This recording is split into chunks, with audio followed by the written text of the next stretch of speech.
സഞ്ചാരികളുടെ ഇഷ്ടപരദീസയാണ് ഗോവ. പക്ഷെ സ്ത്രീകൾ തനിച്ചു പോകാൻ മടിക്കുന്ന ഒരിടം കൂടിയാണിത്. കുടുംബത്തോടൊപ്പമാണെങ്കിലും സുഹൃത്തുക്കൾക്കൊപ്പമാണെങ്കിലും ചിലപ്പോഴെങ്കിലും പുരുഷ വിനോദസഞ്ചാരികളിൽ നിന്ന് മോശം അനുഭവം സ്ത്രീകൾക്ക് നേരിടാറുമുണ്ട്.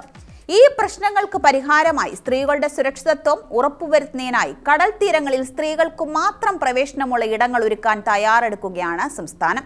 സ്ത്രീകൾക്കും പുരുഷന്മാർക്കും സ്ത്രീകൾക്കുമായി പ്രത്യേകം ഇടങ്ങളാണ് ഒരു ബീച്ചിൽ ഉണ്ടാവുക.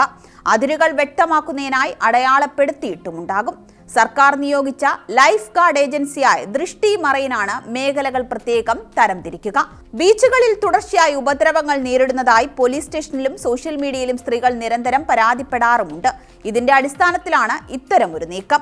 2024 86,28,162 ഇന്ത്യക്കാരും 4.52 ലക്ഷം വിദേശ വിനോദസഞ്ചാരികളും അടക്കം 1.4 കോടി സന്ദർശകരാണ് ഗോവയിലെത്തിയത്.